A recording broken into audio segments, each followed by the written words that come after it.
Hello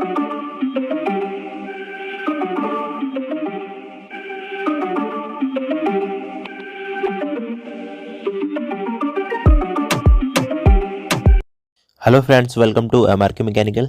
देखिए ये 101 का टॉप 101 क्वेश्चन मैंने आपको कराया था। पार्ट ए आपने देखा होगा, बहुत अच्छी तरीके से मेहनत करके मैंने बनाया था। ठीक है, तो ये आपका पार्ट बी है। ठीक है, क्या है ये आपको दिख रहा होगा, पार्ट बी है। ठीक है, तो इसमें भी कितने क्वेश्चन बचे हैं? 51 क्वेश्चन बचे हैं। 50 मैंने करा दिए थे। ठीक है, पार्ट ए में, पार्ट बी है इसका, तो 51 बचे हैं, तभी तो 101 होंगे। ठीक है, तो ये वो क्वेश्चन हैं जो सबसे ज़्यादा आते हैं, सबसे ज़्यादा एग्जाम में आते हैं, वो क्वेश्चन है। ठीक है, तो ये वीडियो आपका देखो, ये वीडियो आपका सभी एग्जाम के लिए रहेगा। IOCL का जो अभी एग्जाम आने वाला है उससे भी इंपॉर्टेंट क्वेश्चन मिल जाएंगे इसमें से। सेल का भी है, जितने भी एग्जाम है, स्टेट जेई या SSC जेई, ठीक है, इसरो या PSU में बहुत सारे आपके एग्ज़ाम आ जाते हैं। जैसे आपका सेल है, NTPC, IOCL, SPCL, वो सारे आ जाते हैं, तो सबके लिए इंपॉर्टेंट रहेगा। ठीक है, तो चलिए क्वेश्चन नंबर 51 देखते हैं क्या है। तो वीडियो मैंने लास्ट टाइम पे यहाँ तक ख़त्म करा था, क्वेश्चन नंबर 50 तक ख़त्म करा था। तो 1 टन क्या होता है भाई? 3.5 किलोवाट का होता है। ठीक है, कल के वीडियो में पार्ट ए में ये क्वेश्चन नंबर 12 थोड़ा गलत हो गया था, जिसका इसका आंसर मैंने इसको 1 बताया था, तो ये रॉन्ग है। इसका आंसर ये होगा PM सेकंड। ठीक है, तो यहाँ पे आपको पता चल रहा होगा ये करेक्ट आंसर है इसका। ठीक है, तो सही कर लेना, कोई दिक्कत नहीं है। थोड़ी मिस्टेक हो जाती है, उसके लिए मैं माफ़ी चाहता हूँ। ठीक है, तो चलिए देखते हैं नेक्स्ट क्वेश्चन, देखेंगे 51 क्वेश्चन देखेंगे अब। हाँ, चलिए यहाँ पे क्वेश्चन नंबर 51 देखिए। ठीक है, जल्दी जल्दी क्वेश्चन कर लेते हैं। ठीक है, COP of air refrigeration is related with COP of vapour compression refrigerator as. तो आपको पूछ रहा है कि COP एयर रेफ्रिजरेटर के लिए, ठीक है, with COP vapour compression refrigerator के, तो इसका आंसर बी हो जाएगा। ठीक है, COP is less than COP vapour compression. ठीक है, ये हो जाता है बी। तो इसके बाद देखते हैं नेक्स्ट क्वेश्चन। देखिए भाई, लीकेज से पूछ रहा है कि the leakage in refrigeration system using ammonia is detected by. तो यहाँ पे जैसे अमोनिया होती है, उसको रेफ्रिजरेशन सिस्टम में उसको कैसे डिटेक्ट किया जा सकता है, बताइए क्या आंसर हो सकता है इसका। तो इसका आंसर हो जाएगा भाई सल्फर स्टिक। ठीक है, सल्फर स्टिक से आप डिटेक्ट कर सकते हो। बाकी देखो, मैं आपको बता दूं, अगर कोई भी क्वेश्चन आपको गलत लग रहा है, आंसर गलत लग रहा है, तो प्लीज़ मुझे बता देना कमेंट बॉक्स में। ठीक है, मैं जहाँ तक कोशिश कर रहा हूँ सही आंसर बताने की। ठीक है, बाकी PDF आपको मिल जाएगी, इसकी PDF है ना। ठीक है, PDF भी आपको दोनों की, पार्ट ए और बी के दोनों की मिक्स PDF मिल जाएगी आपको। तो टेलीग्राम ग्रुप ज्वाइन कर लेना, वहाँ पे 1-2 दिन में PDF अपलोड कर दूंगा। ठीक है, चलिए नेक्स्ट क्वेश्चन देखेंगे। क्वेश्चन नंबर 53 देखिए, 53। ठीक है, ये देखिए, the refrigerant use in commercial ice gas ice plant है। ठीक है, तो जो भी अपने जो गैस वो होते हैं, आइस प्लांट होते हैं, ठीक है, रेफ्रिजरेंट होते हैं, तो इसमें कौन सा आपका रेफ्रिजरेंट यूज़ किया जाता है? ठीक है, कोमेरिकल आइस प्लांट में एयर होता है, अमोनिया होता है, या कार्बन डाइऑक्साइड होता है, फ्रेन होता है। तो इसका आंसर आप कमेंट बॉक्स में बताओ। ठीक है, कमेंट बॉक्स में बताओ, इंपॉर्टेंट क्वेश्चन है ये। क्वेश्चन नंबर 53 डाल के आंसर बताना क्या होगा इसका आंसर। ठीक है, बताना ज़रूर। बाकी नेक्स्ट देखते हैं। तो यहाँ क्वेश्चन देखिए भाई, ये आपका बहुत ही ज़्यादा इंपॉर्टेंट क्वेश्चन रहेगा। The difference between wet bulb temperature and dry bulb temperature. तो difference between wet bulb temperature और ड्राई बल्ब टेम्परेचर डिफरेंस होता है, वो होता है क्या भाई? वो होता है वेट बल्ब डिप्रेशन होता है। ठीक है, वेट बल्ब डिप्रेशन होता है। तो ये कुछ इंपॉर्टेंट रहने वाला है आपके लिए। बाकी नेक्स्ट देखते हैं। ये बहुत ज़्यादा क्वेश्चन आते हैं वेट बल्ब टेम्परेचर पे या ड्राई बल्ब टेम्परेचर। ये क्या है आपका, ये आपको पढ़ लेना अच्छी तरीके से, आपका रेफ्रिजरेशन में मिलेगा। ठीक है, क्वेश्चन नंबर 55 देखिए, कह रहा है on psychometric chart sensible cooling is represented by. तो देखो, साइकोमेट्रिक चार्ट होता है आपका, सेंसिबल कूलिंग जो होती है वो कैसे होती है भाई? हॉरिजॉन्टल लाइन से डिनोट करते हैं। ठीक है, हॉरिजॉन्टल लाइन से डिनोट करते हैं। ठीक है, इस तरीके से। चलिए नेक्स्ट देखते हैं। देखो, काफ़ी इंपॉर्टेंट क्वेश्चन है ये, सबसे ज़्यादा आता है ड्राई आइस। तो ड्राई आइस क्या होती है भाई? ड्राई आइस होती है सॉलिड कार्बन डाइऑक्साइड। ठीक है, सॉलिड होती है, सॉलिड CO2 होती है। ठीक है, नेक्स्ट क्वेश्चन देखेंगे अब। जल्दी जल्दी क्वेश्चन देख लेते हैं। ठीक है, क्योंकि आपका पेपर आने वाला है, तो पेपर भाई देखो, आप अच्छी तरीके से पढ़ो। ठीक है, मुझ पे जितना कोशिश हो रहा है मैं आपके लिए कर रहा हूँ। The refrigeration system work on. तो रेफ्रिजरेशन सिस्टम होता है वो किस पे वर्क करता है? वो सेकंड लॉ ऑफ थर्मोडायनेमिक्स पे। ठीक है, सेकंड लॉ ऑफ थर्मोडायनेमिक्स पे करता है। चलिए नेक्स्ट क्वेश्चन देखेंगे। ये क्वेश्चन सबसे ज़्यादा इंपॉर्टेंट है, इसको याद तैयार करके जाना। ठीक है, ये क्वेश्चन सबके लिए इंपॉर्टेंट है। देखो, what is the critical radius insulation for a spherical equal to. तो देखो, यहाँ पे के है ना, वो थर्मल कंडक्टिविटी है, और इसका जो यूनिट है वो लिखा है, और एच है हीट ट्रांसफर। ठीक है, इसका यूनिट ये लिखा है, तो यूनिट भी पूछे जा सकते हैं। बाकी एक और चीज़ बताऊँ, यहाँ पे critical radius of insulation for spherical, spherical के लिए जो पूछ रहा है ना, तो 2K/H होता है। स्फेरिकल के लिए 2K/H, सिलेंडर के लिए होता है K/H। ठीक है, हीट ट्रांसफर का क्वेश्चन है, इंपॉर्टेंट है। तो क्या होगा इसका आंसर 2K/H, मतलब बी आंसर इसका हो जाएगा। चलिए नेक्स्ट क्वेश्चन देखेंगे। क्वेश्चन नंबर 59 देखिए। Question number 59, which of the following material has highest thermal conductivity at room temperature. तो आपको बता दूं हाईएस्ट थर्मल कंडक्टिविटी क्या होती है, किसकी होगी, वह डायमंड की होती है। तो एक सीरीज होती है diamond, diamond silver copper aluminium, ऐसे करके सीरीज होती है, ठीक है। तो डायमंड सिल्वर कॉपर एल्यूमिनियम, तो चार तो याद आप कर लो, ठीक है। तो बाद बाकी बाद में मैंने आपको करा रखा है तो मैं करा दूंगा, ठीक है, कोई दिक्कत नहीं है। तो डायमंड की सबसे ज़्यादा होती है, इसके बाद सिल्वर की होती है, फिर कॉपर की होती है, फिर एल्यूमिनियम की होती है, ठीक है, इस तरीके से होती है। तो सबसे ज़्यादा डायमंड की, फिर सिल्वर की। चलिए नेक्स्ट देखते हैं। अगर देखो डायमंड ना होता तो सिल्वर लगाते हैं, ठीक है, सिल्वर ना होता तो कॉपर लगाते हैं, ठीक है, इस तरीके से होता है। चलिए नेक्स्ट देखेंगे अब। हाँ, ये देखिए भाई क्वेश्चन नंबर 60 देखिए। क्वेश्चन नंबर 60 कह रहा है when K is the thermal conductivity, tau is the density और C P is the specific heat of a substance, then thermal diffusivity is given by. तो थर्मल डिफ्यूजिविटी होती है वो के अपॉन रो सी पी होती है करके ऐसे, ठीक है, रो सी पी, रो है डेंसिटी है, तो कौन सा आंसर हो जाएगा, ए आंसर हो जाएगा, ठीक है, ये वाला। चलिए टाउ बना रखा है ये, ठीक है, टाउ ये डेंसिटी होती है, ठीक है, ऐसे करके डेंसिटी होगा, यहाँ पे टाउ बना रखा है इन लोगों ने। तो क्वेश्चन में कैसे भी दे सकता है, कोई दिक्कत नहीं है। तो ये आंसर हो इसका हो जाएगा। नेक्स्ट क्वेश्चन देखेंगे। क्वेश्चन देखिए काफ़ी इंपॉर्टेंट है, ठीक है, इसको इंपॉर्टेंट क्वेश्चन कहेंगे इसको, ठीक है, इस तरीके से क्वेश्चन आते हैं हीट ट्रांसफर के। नसल्ट नंबर, तो Nusselt number divided by Reynolds number into Prandtl number is equal to. तो बताइए Nusselt number upon Reynolds number into Prandtl number है, तो इसका क्या होगा, इसका आंसर होगा स्टैंटन नंबर, ठीक है, बी इसका आंसर हो जाएगा। तो याद रखना स्टैंटन नंबर होता है, स्टैंटन नंबर, ठीक है, वो होता है Nusselt number by Reynolds number into Prandtl number होता है, ठीक है, याद करना। इससे देखो न्यूमेरिकली भी बन जाते हैं। आपको रेनॉल्ड्स नंबर की वैल्यू दे देगा मान लो 8, ठीक है, प्रेडेंटल नंबर दे दिया 5, और आपका इस नस्ल नंबर दे दिया मान लो 2। तो आपको स्टैंडर्ड नंबर निकालना है, तो भाई निकालो कितना हो जाएगा, कैसे निकालोगे, देखो 2 बटे 8 × 40, ठीक है, ये हो जाएगा। तो 1/20 हो जाएगा, ठीक है, 1/20 मतलब 0 पॉइंट, और जीरो लगाओगे नहीं जाएगा, तो 0 और 5 0.05 आ जाएगा इसका आंसर, ठीक है, इस तरीके से कर सकते हो। समझ में आ रहा होगा, कोई दिक्कत नहीं है। चलिए नेक्स्ट देखते हैं। यहाँ क्वेश्चन देखिए हीट ट्रांसफर का, ये for the opaque surface which of the following reaction is correct, where tau is transmittivity, ठीक है, ट्रांसमिसिविटी, ठीक है, और अल्फ़ा है यहाँ पे एब्जॉर्बिविटी, और रो है रिफ्लेक्टिविटी, ठीक है। तो यहाँ पे बताइए ओपेक सरफेस के लिए, मतलब ओपेक क्या होती है भाई, अपारदर्शी होती है, ठीक है, पारदर्शी, ट्रांसपेरेंट का ही तो उल्टा होता है ओपेक, ठीक है, तो ओपेक होता है आपके पारदर्शी हो गया, ठीक है। तो यहाँ पे क्या बन जाएगा इसका, बताइए क्या हो सकता है, 62 का इंपॉर्टेंट है क्वेश्चन। तो ये हो जाएगा, ठीक है, सी आंसर इसका हो जाएगा। Alpha plus rho equal to 1, और टाउ यहाँ पे 0 होता है, टाउ मतलब यहाँ पे जो ट्रांसमिसिविटी है ना वो 0 हो जाएगी, और अल्फा प्लस रो है वो 1 हो जाएगा, ठीक है। तो काफ़ी इंपॉर्टेंट है ये। चलिए नेक्स्ट देखते हैं। इस तरीके ब्लैक बॉडी के लिए भी आता है, ठीक है, देखा होगा बहुत बार क्वेश्चन। तो देखिए भाई ये कह रहा है कंसीडर द फॉलोइंग यूनिट, तो ये यूनिट दे रखी है सारी इसने, ये 1 2 3 4 5, ठीक है, ये यूनिट दे रखे हैं। उसके बाद कह रहा है of the above which represent thermal conductivity ऐसा यूनिट, तो ऐसा यूनिट थर्मल कंडक्टिविटी की बतानी है। तो क्या होगा भाई आपको, तो ये तो एक तो ये हो जाएगी, ठीक है, एक ये हो जाएगी, बाकी और नहीं है। तो दो कौन सा हो सकता है भाई, 2 3 होगा क्या, हाँ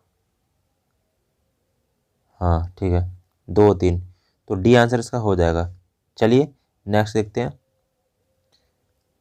अब देखिए फ्लूइड मैकेनिक्स के क्वेश्चन स्टार्ट हो गए हैं, ठीक है, फ्लूइड मैकेनिक्स। तो कुछ इंपॉर्टेंट क्वेश्चन है फ्लूइड मैकेनिक्स से, वो भी देख लेते हैं, जो भी है 10 5 जो भी हैं, ठीक है। तो यहाँ पे देखो inside the pressure of a hollow bubbles of a diameter D subjected to surface tension is given by. तो यहाँ पे हॉलो बबल्स के लिए आपको क्या है बताना है, सरफेस टेंशन बतानी है भाई, कितना होगा इनसाइड द प्रेशर, ठीक है, जो भी है इसका आंसर बताओ कितना होगा। तो देखो हॉलो बबल के केस में हम लगाते हैं 8 सिग्मा अपॉन डी लगाते हैं, ठीक है, और अगर सोप बबल, सॉरी, हाँ ठीक है, सोप बबल्स आ जाए, जैसे सोप बबल्स आ जाए तो भी 8 सिग्मा अपॉन डी लगेगा, सोप सोप बबल्स, ठीक है, सोप का जो बबल होता है ना, साबुन का बुलबुला होता है, उसमें 8 सिग्मा अपॉन डी लगाएंगे। और ड्रॉप बबल के लिए लगाओगे आप, जैसे आपका सिंपल ड्रॉप है एक, ठीक है, तो 4 सिग्मा अपॉन डी हो जाएगा, ठीक है, 4। और जेट के लिए लिक्विड जेट होता है उसके लिए 2 सिग्मा अपॉन डी होगा। ठीक है, इस तरीके के क्वेश्चन बनते हैं। तो चलिए नेक्स्ट क्वेश्चन देखते हैं, बता दिया है बहुत बार, ठीक है, कोई दिक्कत नहीं है, ये सब याद कर लेने हैं आपको, ठीक है। देखो भाई ये क्वेश्चन देखो, if the sigma refers to the surface tension of the water, rho refers to mass density, refers to gravitational acceleration, D refers to the diameter of the glass tube, then the capillary rise of, capillary का formula है आप सब जानते हो, ठीक है, क्या होता है 4 सिग्मा रो जी डी, ठीक है, रो जी डी, ठीक है, ये सबसे ज़्यादा आता है तो कोई दिक्कत नहीं, इसका आंसर जो होगा सी आंसर हो जाएगा इसका, ठीक है, सबसे ज़्यादा आता है ये क्वेश्चन। चलिए नेक्स्ट क्वेश्चन देखते हैं। तो यहाँ भाई देखो क्वेश्चन देखो इंपॉर्टेंट है, ऐसा यूनिट ऑफ काइनेमेटिक विस्कोसिटी, तो काइनेमेटिक विस्कोसिटी क्या होती है भाई, म्यू अपन रो, ठीक है, म्यू अपन रो डेंसिटी होता है काइनेमेटिक विस्कोसिटी, यही तो होती है। तो इसका जो यूनिट होता है वो मीटर स्क्वायर पर सेकंड होता है, ठीक है, ये है इंपॉर्टेंट। बाकी विस्कोसिटी रिलेटेड बहुत सारे क्वेश्चन बन जाते हैं, तो वो मैंने आपको 10 का दम पार्ट 4 में बता रखे हैं सारे, ठीक है। तो विस्कोसिटी मैं आपको एक काम करता हूँ, देखो मैं आपको क्लियर बता देता हूँ, मैं ऐसा करता हूँ कि एक एक टॉपिक पे डिटेल में क्वेश्चन मतलब वीडियो लेके आता हूँ। जैसे मान लो कि सोम पे कोई भी, सोम का कोई भी टॉपिक है वो आप बता देना मुझे कमेंट बॉक्स में, या फ्लूइड मैकेनिक्स का कोई टॉपिक है वो बता देना कि एक और टॉपिक पे सर क्वेश्चन करा दो या वीडियो ला दो डिटेल में, तो मैं डिटेल में करा दूँगा, ठीक है। तो इस तरीके से कर लेंगे तो वो क्लियर होता जाएगा साथ साथ में, ठीक है।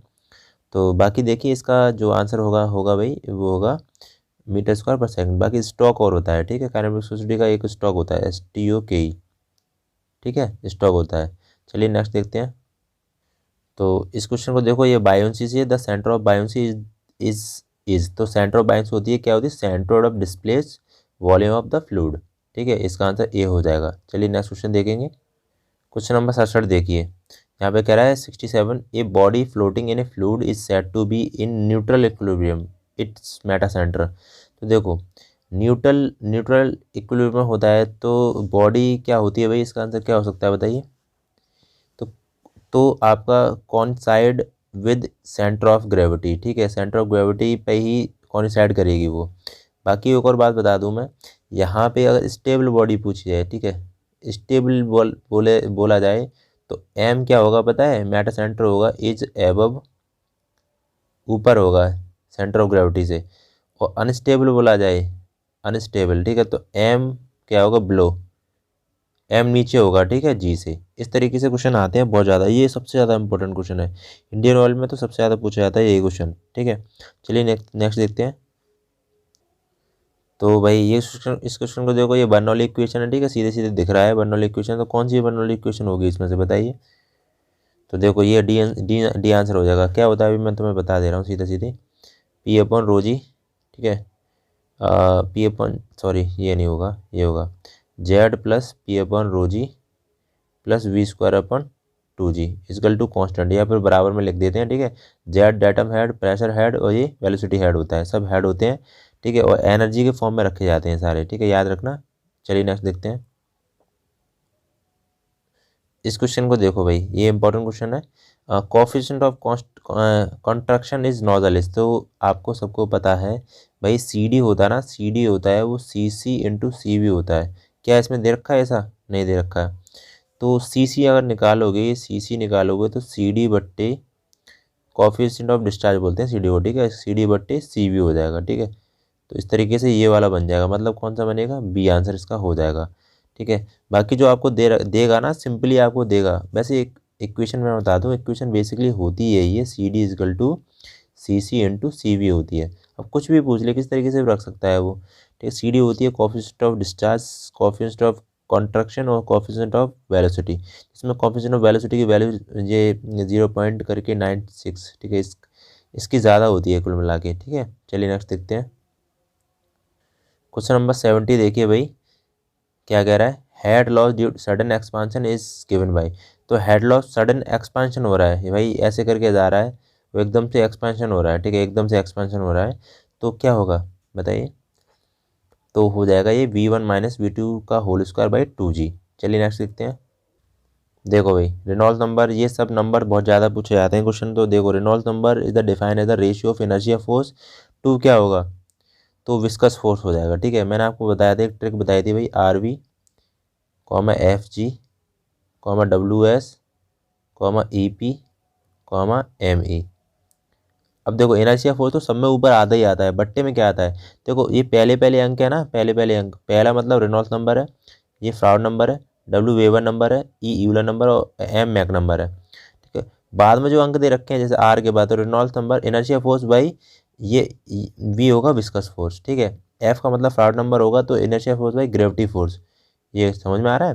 डब्ल्यू मतलब वेबर नंबर है तो inertia force by surface tension force, और ई फॉर यूलर नंबर है तो inertia force by pressure force, और मैक नंबर है तो inertia force by elastic force. इस तरीके से मैंने याद कर रखा है। ठीक है, तो आप भी कर सकते हो, कोई दिक्कत नहीं है। चलिए नेक्स्ट क्वेश्चन देखेंगे। क्वेश्चन नंबर यहाँ पे देखो भाई 72 इंपॉर्टेंट है। Specific speed of a turbine with N P और H as a RPM power and head respectively. तो स्पेसिफिक स्पीड आपको बतानी है टर्बाइन के केस में। तो देखो टर्बाइन के केस में होती है एन रूट बी एच की पावर 5/4। ठीक है, तो 5/4 होता है। बाकी एक और क्वेश्चन बन जाता है, वो क्या होता है पंप के केस में। तो देखो मैं पंप के केस में आपको बता दे रहा हूँ, ये तो हो गया आपका टरबाइन के केस में। ठीक है, पंप के केस में क्या होता है एन रूट क्यू। ठीक है, याद रखना एन रूट क्यू एच की पावर 3/4। ठीक है, एम होता है एच मैनोमेट्रिक हेड होता है, एन स्पीड है और क्यू आपका डिस्चार्ज है। चलिए नेक्स्ट क्वेश्चन देखते हैं। ये क्वेश्चन तो ये समझ लो कि हर बार पूछना ही पूछा जाता है। ठीक है, तो मैं आपको ये करा रखा है इसलिए मैंने, देखो select the correct equation of from following. तो पी एब्सोल्यूट होता है, P absolute equal to P gauge pressure और P ATM pressure atmospheric pressure होता है। तो बाकी कैसे भी वो घुमा फिरा के दे सकता है। ठीक है, माइनस प्लस में वो तो कर सकते हो। वैसे ये वाली इक्वेशन आप याद कर लेना, P absolute equal to P gauge plus P ATM. तो यहाँ से क्या हो जाएगा इसका आंसर, क्या होगा भाई, ये होगा। ठीक है, absolute pressure equal to gauge pressure plus atmospheric pressure. ठीक है कुछ, तो चलिए नेक्स्ट क्वेश्चन देखेंगे अब। क्वेश्चन देखिए ये नोजल से रिलेटेड है। देखिए if W specific heat specific weight of water in newton per metre cube, A है cross sectional area, jet metre square, V है velocity of jet metre per second, the force exerted in by jet of water impinging impinging normally of a fix plate. तो fix plate पे कोई भी nozzle है भाई, fix plate है। ठीक है, ये नोजल है। ठीक है, ये नोजल है ऐसे स्ट्राइक कर रहा है। ठीक है, वाटर एक फिक्स प्लेट पे, तो क्या होगा इसका आंसर, क्या होगा बताइए। तो इसका आंसर हो जाएगा भाई, ये होगा W A V square upon G. तो डब्ल्यू ए आपका स्पेसिफिक वेट है। ठीक है, तो W A V square upon G हो जाएगा। नेक्स्ट क्वेश्चन देखेंगे। क्वेश्चन देखिए भाई, ये काफ़ी इंपॉर्टेंट क्वेश्चन है। ठीक है, ये भी इंपॉर्टेंट क्वेश्चन है। देखो which of the following turbine suitable for specific speed ranging from 300 से लेके 1000, ठीक है 300 to 1000 and heads below 30 metre. तो देखो कौन सा होगा, फ्रांसिस होगा या इम्पेलर हो, प्रोपेलर कौन सा होगा, कपलाइन होगा। ठीक है, कपलाइन टर्बाइन होगा। इसको देख लेते हैं। तो देखो भाई यहाँ पे देखो टर्बाइन हेड स्पेसिफिक स्पीड, तो पेल्टन टर्बाइन होता है उसकी जो हेड होगा 250 और स्पेसिफिक होगा 310 टू 35। उसका फ्रांसीसी टर्बाइन है, उसका हेड होगा 325 to 50 metre and 60 to 300 metre इसका स्पेसिफिक स्पीड होगा। कपलान टर्बाइन है, इसमें इसका ब्लो होगा 30 मीटर से कम होगा हेड, और 300 से 1000 तक इसकी स्पेसिफिक स्पीड होगी। ठीक है, एमकेएस यूनिट में। ठीक है, तो ये आप स्क्रीनशॉट ले लेना, इंपॉर्टेंट है। ठीक है, ये इंपॉर्टेंट है भाई बहुत ज़्यादा। चलिए नेक्स्ट देखते हैं। देखिए भाई इस क्वेश्चन का आप कमेंट बॉक्स में आंसर देना। ठीक है, इसको आंसर देना कमेंट बॉक्स में 76 का। देखो आता है कि नहीं आता तुम पे। ये कह रहा है विच of the following pump is not a positive displacement pump. ठीक है, कह रहा है कि इसमें से कौन सा पॉजिटिव डिस्प्लेसमेंट पंप नहीं है। ठीक है, तो देख लेना, बताना इसका आंसर। ठीक है, इसके बाद मैं इसको डिटेल में बता देता हूँ। तो पंप जो भी है ना, पंप को देख लेते हैं। पंप होते हैं दो प्रकार के, नॉन पॉजिटिव डिस्प्लेसमेंट पंप और पॉजिटिव डिस्प्लेसमेंट पंप। ठीक है, ये है। तो नॉन पॉजिटिव डिस्प्लेसमेंट पंप है वो कितने होते हैं, सेंट्रीफ्यूगल पंप, एक्सियल पंप और मिक्स पंप। ठीक है, उसके बाद पॉजिटिव डिस्प्लेसमेंट पंप दो प्रकार के होते हैं, टू टाइप के होते हैं, एक रोटरी पंप होता है, एक रेसिप्रोकेटिंग पंप होता है। ठीक है, तो यहाँ पे भाई देखो थोड़ा सा ध्यान से, यहाँ पे रोटरी पंप होगा वो कितने टाइप के होंगे, ये गियर पंप है, वैन टाइप है, स्क्रू है और लूप पंप है। ठीक है, उसके बाद रेसिप्रोकेटिंग पंप होंगे वो क्या है, डायफ्राम टाइप और ये को पिस्टन प्लंजर टाइप। ठीक है, तो बाकी देख लेना। ठीक है, ये बहुत इंपॉर्टेंट है, सारे पंप मैंने करा रखे हैं इस तरीके से, तो देख लेना। ठीक है, ये क्लासिफिकेशन है। क्वेश्चन देखिए यहाँ पे 77, ये आपका डिस्चार्ज है। डिस्चार्ज क्यू सेंट्रीफ्यूगल पंप के, तो सेंट्रीफ्यूगल पंप के लिए डिस्चार्ज होता है वो क्या होता है, तो ये होगा पाई डी बी वी एफ, ठीक है, ये हो जाएगा सी, ठीक है, सी हो जाएगा। बाकी V F velocity of flow inlet, B width of the impeller of inlet और diameter of the impeller inlet, ठीक है, डी होता है। तो pi D B V F, ठीक है, ये याद कर लेना, इनको थोड़ा याद करना पड़ेगा आपको, ठीक है। तो इस पर क्वेश्चन भी दे सकता है, न्यूमेरिकल भी। चलिए देखते हैं नेक्स्ट। तो देखिए यहाँ पे मैकेनिक्स के क्वेश्चन स्टार्ट है, ठीक है, मैकेनिक्स है, तो देख लेते हैं भाई क्या क्या होगा।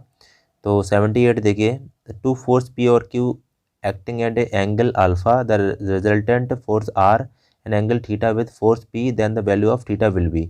तो आंसर बताइए भाई, क्या आंसर होगा इसका। देखिए, तो इसका आंसर होगा tan inverse Q sine alpha upon P plus Q cos alpha, ठीक है। तो चलिए नेक्स्ट क्वेश्चन देखेंगे।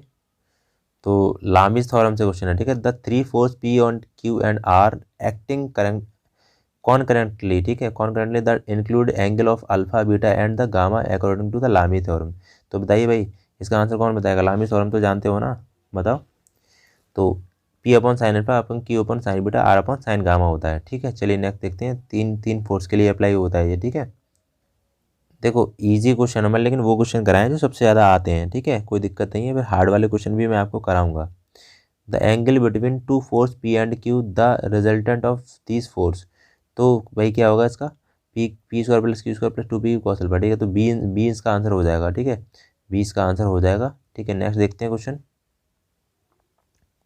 देखो ये क्वेश्चन इंपॉर्टेंट है, ठीक है, ये पुली से रिलेटेड है, तो ये कभी कभी पूछ लेते हैं ये मैकेनिक्स से। In the third order pulley system of police in velocity ratio, तो थर्ड पुली के लिए पूछा है। तो मैं यहाँ पे मैं आपको बता दे रहा हूँ सारे, ठीक है। फर्स्ट पुली के लिए होता है फर्स्ट, सेकंड और थर्ड, ठीक है। तो फर्स्ट सेकंड, फर्स्ट के लिए होता है टू की पावर एन, दूसरा होता है एन, और ये होता है टू की पावर एन माइनस वन, ठीक है, थर्ड के लिए। तो याद कर लेना, तो टू की पावर एन माइनस वन कौन सा है भाई, ये हो जाएगा बी आंसर, ठीक है। चलिए नेक्स्ट क्वेश्चन देखेंगे। यहाँ देखो भाई, यहाँ पे Hooke's law of hold a good good up to, तो ये भी क्वेश्चन गलत कराते हैं लोग, देखो। तो ये इसका आंसर क्या होगा, ये इसका होगा इलास्टिक लिमिट, ठीक है, इलास्टिक लिमिट होगा। और उसका लॉ होता है वो क्या होता है, stress is directly proportional to strain होता है। स्ट्रेस होती है क्या, stress, stress directly proportional to strain होती है, ठीक है, ई। तो इस चीज़ को हटाओगे तो ई इजकल टू ई इंटू ई हो जाता है, ठीक है, इस तरीके से बनता है। और ई है वो यंग मॉडुलस होता है, यंग मॉडुलस, ठीक है। और ये होता है क्या, पी अपॉन ए, पी अपॉन ए, ठीक है, इस तरीके से भी लिख सकते हो आप स्ट्रेस को। और ई होता है क्या, डेल्टा एल अपॉन एल, ठीक है। तो change in length upon ordinal length, ये होती है आपकी स्ट्रेन। चलिए नेक्स्ट देखते हैं। तो देखिए भाई, at the point of Contra fracture, ये सबसे ज़्यादा क्वेश्चन आता है, ये भी इंपॉर्टेंट, ठीक है, ये सबसे ज़्यादा आता है। तो कॉन्ट्रा फ्रैक्चर पॉइंट यहाँ पे क्या होगा, bending movement change in sign, ठीक है, क्या हो जाएगा इसका आंसर, ठीक है, ये हो जाएगा bending movement change in sign. बाकी जो कॉन्ट्रा फ्रैक्चर होता है वो आपका ओवरहैंग बीम में होता है, ठीक है, यहाँ पे एक सपोर्ट लगी, एक सपोर्ट लगी है, ठीक है, बाकी ये ओवरहैंग कर रहा है, ठीक है, बाहर जाके, तो इसमें ये कॉन्ट्रा फ्रैक्चर होता है। चलिए नेक्स्ट देखते हैं।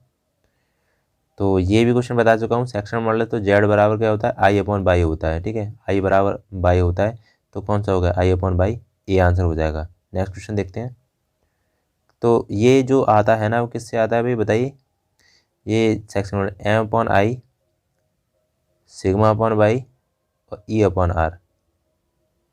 तो ये जो इक्वेशन है भाई, आप कमेंट बॉक्स में बताओ ये इक्वेशन कौन सी है, बेंडिंग इक्वेशन है या फिर टॉर्जन इक्वेशन है, बताइए, इतना तो आप बता सकते हो, ठीक है।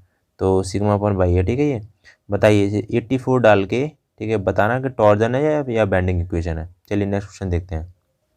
यहाँ पे देखो क्वेश्चन भाई, क्वेश्चन नंबर 85 देखो, section modulus of hollow circular section. तो सेक्शन मॉडुलस आपको बताना है। तो सेक्शन मॉडुलस जो होगा हॉलो सर्कुलर सेक्शन के लिए, वो हो जाएगा आपका पाई/32 डी, और D outer for D inner, ठीक है, छोटा डी है वो इनर इनर मान सकते हैं उसको, ठीक है, आउटर डायमीटर और इनर डायमीटर ऐसे करके दे रखा है, तो डी बी हो जाएगा। चलिए नेक्स्ट देखते हैं। क्वेश्चन नंबर 86 देखिए, modulus of resilience under the simple tension is. तो मॉडल ऑफ रेजिलेंस है वो, उसमें से क्या होगा आंसर भाई बताइए। 86 का आंसर क्या हो सकता है, ये होगा सिग्मा स्क्वायर अपॉन टू ई, ठीक है, सिग्मा स्क्वायर अपॉन टू ई होता है, जहाँ पे सिग्मा जो ई है ना सब, इसमें the elastic limit stress the material. तो इसका आंसर सी हो जाएगा, इंपॉर्टेंट क्वेश्चन है ये बाकी में, ठीक है। चलिए देखते हैं। देखिए भाई, वीडियो को लाइक कर देना प्लीज़, ठीक है। ये रात में आपको बैठ के वीडियो बना रहा हूँ इसलिए क्योंकि आपका एग्ज़ाम आने वाला है, और थोड़ा समझने की कोशिश करिए। मैं भी जाग रहा हूँ आपके लिए क्योंकि एग्ज़ाम आपका अच्छा हो जाए, ठीक है, समझ रहे होंगे आप। देखिए, gas theory failure applicable for the following type of material. तो गैस थ्योरी जो होती है वो भाई किसके लिए होती है? गैस थ्योरी जो होती है वो किसके लिए होती है? वो डक्टाइल मटेरियल के लिए होती है, ठीक है। कौन सा है? Ductile material. एक होती है रैंकाइन थ्योरी, तो वो होती है ब्रिटल मटेरियल की, ठीक है। ब्रिटल मतलब रैंकाइन, यहाँ लिख दे रहा हूँ, देखिए, रैंकाइन थ्योरी, ठीक है। तो रैंकाइन थ्योरी होती है वो ब्रिटल मटेरियल के लिए होती है, और डक्टाइल मटेरियल के लिए आपकी होती है गैस थ्योरी, ठीक है। तो दोनों थ्योरी याद कर लेना, आपको याद कर लेनी है, ठीक है। ये इंपॉर्टेंट क्वेश्चन है, वेरी मोस्ट इंपॉर्टेंट। चलिए नेक्स्ट देखते हैं। देखो चलो, Euler formula hold good for, important बहुत ज़्यादा। तो यूलर फार्मूला होता है वो किसके लिए होता है? लॉन्ग कॉलम के लिए, ठीक है, लॉन्ग कॉलम के लिए होता है। और यहाँ पे एक और क्वेश्चन और आता है, क्वेश्चन नंबर 88। देखिए, देखो मैंने 88 में आपको क्या बताया था, जो यूलर फार्मूला जो होता है ना वो आपका क्या होता है? लॉन्ग कॉलम के लिए होता है।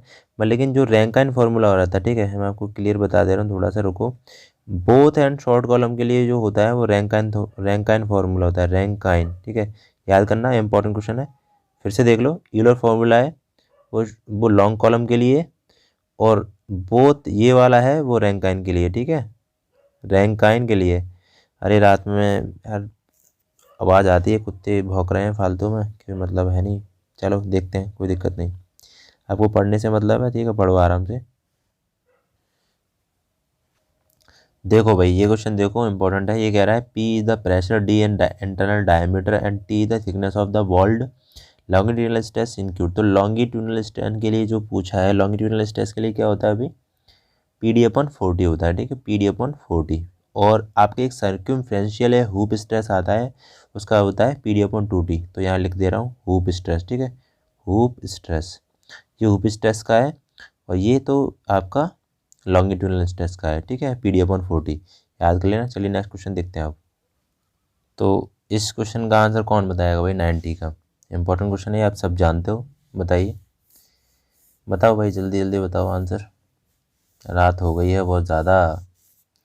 बताइए, the relation between modulus of elasticity E, modulus of rigidity G, and Poisson ratio mu. तो यहाँ पे जो है ना, इसका आंसर क्या होगा? ई बराबर 2G 1+μ, ठीक है। कौन सा आंसर हो जाएगा? तो ये आंसर हो जाएगा इसका, ठीक है। बाकी और भी रिलेशन होते हैं, ई बराबर क्या होता है मैं और भी बता दे रहा हूँ, ठीक है। एक तो एक रिलेशन वो ये हो गया, एक होता है ई बराबर होता है 3K 1-2μ, ठीक है, एक तो ये हो गया। वो यहाँ पे के आपका के क्या होता है भाई? बल्क मॉडुलस होता है ना, के बल्क मॉडुलस होता है, ठीक है। ये तो बल्क मॉडुलस में ये आ गया। एक और सबसे ज़्यादा जो इक्वेशन पूछा जाता है वो ई बराबर होता है 9kg/3K+G, ठीक है। तो जी होता है वहाँ पे मॉडुलस ऑफ रिजिडिटी होता है, ठीक है। ये क्वेश्चन पूछे जाते हैं, सबसे ज़्यादा इनमें आ जाते हैं। बाकी एक रिलेशन और बनता है, वो बता दे रहा हूँ, चलो कोई नहीं। वो एक रिलेशन ये है, इसी का ही है, ठीक है, 9/E। ये अब लेटेस्ट आने लगा है क्योंकि पहले ई एस सी में पूछा जाता था ये, ठीक है, 3/G। तो ये आना है 9/G इजिकल टू 1/K+3/G। तो याद कर लेने सारे, ठीक है। चलिए नेक्स्ट क्वेश्चन देखेंगे। तो थोड़े से क्वेश्चन और रह गए, ठीक है, 10 क्वेश्चन और होंगे लगभग। देख लो, एक quarter joint is use for connecting two rod which are in. तो बताइए, क्वार्टर जॉइंट के लिए आप याद कर लो, टेंशन और कंप्रेशन होता है, ठीक है, दोनों होते हैं उसमें। चलिए नेक्स्ट क्वेश्चन देखते हैं। क्वेश्चन नंबर 92 देखो, सबसे ज़्यादा इंपॉर्टेंट है the maximum efficiency of screw jack. तो स्क्रू जैक की जो मैक्सिमम एफिशिएंसी होती है वो क्या होती है? 1-sin π/1+sin π होती है। तो ये आंसर इसका हो जाएगा। चलिए नेक्स्ट क्वेश्चन देखेंगे अब। देखो भाई, यहाँ पे क्या है, विच of the following clutch of positive type. तो पॉजिटिव टाइप की जो क्लच है जिसमें मतलब कोई भी फ्रिक्शन नहीं होता है, ठीक, सॉरी, उसमें कोई भी स्लिप नहीं होती है, ठीक है, तो जॉ टाइप की क्लच होती है, ठीक है, जॉ टाइप की हो गई। तो ये आंसर हो जाएगा। चलिए नेक्स्ट क्वेश्चन देखेंगे। तो यहाँ पे क्वेश्चन देखो भाई, the lower pair of link there is contact. तो लोअर पेयर में जो लिंक होती है वो कैसे कॉन्टैक्ट होती है? सरफेस कॉन्टैक्ट होता है, ठीक है, लोअर पेयर में सरफेस कॉन्टैक्ट होता है। एक हायर पेयर होता है, हायर पेयर में, ठीक है, HIGHER, higher pair. Higher pair में कौन सा होता है? पॉइंट कॉन्टैक्ट होता है, ठीक है, पॉइंट कॉन्टैक्ट होता है। पॉइंट कॉन्टैक्ट जैसे मान लो कि आपका कैम एंड फॉलोवर है, ठीक है। तो और सरफेस, यहाँ पे सरफेस वाले में अगर लोअर पेयर की बात करें तो आपका देखा ना, जो पिस्टन सिलेंडर मान लो, ठीक है, पिस्टन सिलेंडर होता है वो सरफेस कॉन्टैक्ट करता है। चलिए तो नेक्स्ट देखते हैं क्वेश्चन। ये सबसे ज़्यादा इंपॉर्टेंट क्वेश्चन है, ठीक है। इंस्टेंटेनियस सेंटर पूछ लेता है। इन mechanism the in number of instantaneous centre I instantaneous centre पूछ रहा है, तो एन की वैल्यू जो होती है वो क्या होगी, n(n-1)/2। तो इस पर सबसे ज़्यादा न्यूमेरिकल पूछा जाता है, मैं आपको बता दूँ। तो न्यूमेरिकल मैं आपको एक बना दे रहा हूँ, ठीक है। न्यूमेरिकल इसका आंसर देना, ठीक है। 95 का ऐसे डालना, 95 और आंसर डालना। देखो एन की वैल्यू बराबर मैंने 16 दे दी, ठीक है। और आपको नंबर ऑफ इंस्टेंटेनियस सेंटर बताना है। तो कैसे करोगे आप, एन की वैल्यू 16 रखना, ठीक है, और उसके बाद यहाँ इस फॉर्मूले में रखना और उसका आंसर बताना मुझे, ठीक है। बताना ज़रूर जो पढ़ रहे हैं प्लीज़। चलिए नेक्स्ट देखते हैं। तो यहाँ पे एक न्यूमेरिकल है छोटा सा, एक इस पर gear is 22 number of teeth and 28 pitch circle diameter which have circular pitch. तो भाई सर्कुलर पिच का जो फार्मूला होता है क्या होता है, सर्कुलर पिच का जो फार्मूला होता है वो क्या होता है, πD/T होता है, ठीक है। तो पाई का मान कितना है, 22/7 और इंटू डी कितना है, 28 पिच, ओके। डी कितना हो गया, 28 सर्कुलर डायमीटर हो गए, 28 ये हो गया, और 22, टी कितना है 22, ये तो हो गया, टी 22 है, इससे ये कैंसिल कर दो और 7×4 = 28, तो 4 आ जाएगा, ठीक है, 4 तो देखो 4 इसका आंसर हो जाएगा, बी आंसर। चलिए नेक्स्ट क्वेश्चन देखेंगे। ये क्वेश्चन देखो भाई, the value of angle case of we belt. तो वी बेल्ट के लिए जो एंगल होता है भाई, वी बेल्ट के लिए जो एंगल होता है, ठीक है, वी बेल्ट के लिए जो एंगल होता है वो क्या होता है, 30 से 40, ठीक है। 30 से 40 लगा के आना, बहुत ज़्यादा इंपॉर्टेंट है, 30 से 40। और वी बेल्ट है ना, वी बेल्ट है वो बॉटम पे टच नहीं करती है, ठीक है, याद रखना। बॉटम पे यहाँ पे नो टच, ये भी क्वेश्चन आ चुका है इसलिए मैंने आपको बता देता हूँ। बाद बाकी साइड में टच करती है यहाँ पे, ठीक है, वी बेल्ट होती है वो साइड में टच करती है, क्लियर। चलिए नेक्स्ट देखते हैं।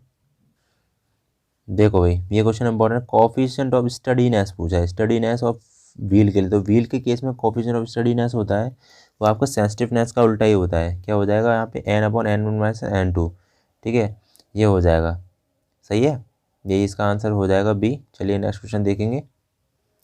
तो यहाँ पे क्वेश्चन नंबर 99 देखिए, which one of the following material is most elastic. तो वेरी वेरी मोस्ट इम्पोर्टेंट, सब लोग इसमें रबड़ लगा के आ जाएंगे भाई, ठीक है, रबड़ लगा के आ जाएंगे जो बिल्कुल गलत है, ठीक है, याद रखना। इसका आंसर होगा भाई स्टील, ठीक है, स्टील होगा, याद रखना, स्टील होगा करेक्ट आंसर, रबड़ मत लगाना, ठीक है। चलिए नेक्स्ट देखते हैं। तो देखो भाई यहाँ पे कह रहा है ball and ball bearing are made of. तो बॉल एंड बॉल बेयरिंग होती है, सबसे ज़्यादा क्वेश्चन आता है ये वाला दे, तो ये आपका क्रोम स्टील लगा के आना, ठीक है, कार्बन क्रोम स्टील इसका करेक्ट आंसर हो जाएगा। नेक्स्ट क्वेश्चन देखते हैं। तो ये इसका आंसर क्या होगा भाई, 101 का। देखो the material use for coating the electrode is called. तो किसी मटेरियल पर कोटिंग करते हैं तो क्या होते हैं भाई, फ्लक्स बोलते हैं, ठीक है, क्या होगा भाई, फ्लक्स हो जाएगा, फ्लक्स बोलेंगे। तो आई होप यहाँ पे आपको 101, ठीक है, 101 क्वेश्चन, ठीक है, वो कंप्लीट हो गए हैं, ठीक है, 101 कंप्लीट हो गए हैं। बाकी मेरी बात सुनो, वीडियो को लाइक ज़रूर करके जाना, इसलिए लाइक करना है आपको कि मुझे थोड़ा सही लगेगा कि आपने पसंद किया है। बाकी चैनल को सब्सक्राइब कर लेना। और सुनो एक और चीज़ और है, देखो नेक्स्ट वीडियो मैं आपके लिए तैयार कर रहा हूँ, देखो सुनो न्यूमेरिकल का, ठीक है, न्यूमेरिकल लेके आऊँगा, बहुत ही ज़्यादा इंपॉर्टेंट सिलेक्टेड न्यूमेरिकल लेके आऊँगा जो आप कर लोगे आपने आराम से। तो किसी भी एग्जाम में बैठोगे तो आपको न्यूमेरिकल से कोई दिक्कत नहीं होगी, ठीक है। टॉप 100 न्यूमेरिकल बना रहा हूँ मैं। बाकी और भी चीज़ देखो, टॉप 200 में से आप आईसी इंजन का भी देख सकते हो, तो आईसी इंजन में से मतलब मैंने 50 क्वेश्चन इंपॉर्टेंट करा रखे हैं, एकदम सिलेक्टेड डाटा, ठीक है। प्रोडक्शन का वीडियो है वो भी काफ़ी इंपॉर्टेंट है, ठीक है, ये आपने देख लिया तो आपको मज़ा आ जाएगा, रियली बता रहा हूँ, आप देखना है इसको। प्रोडक्शन आपको प्ले लिस्ट में जाना है, ठीक है, प्ले लिस्ट में जाना है, वहाँ पे जाके आपका टॉप 200 कुछ एक वो बना है, फोल्डर बना है, उसमें जाके देखना तो सब टॉप वीडियो मिल जाएंगे वहाँ पे, ठीक है। तो देखते हैं आगे।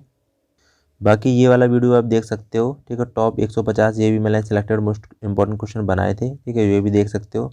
और डिटेल में कराए हैं। ये वाले जो क्वेश्चन है टॉप 150 ये डिटेल में कराए हैं, ठीक है, डिटेल्स में कराए हैं, तो देखना है इसको जाके।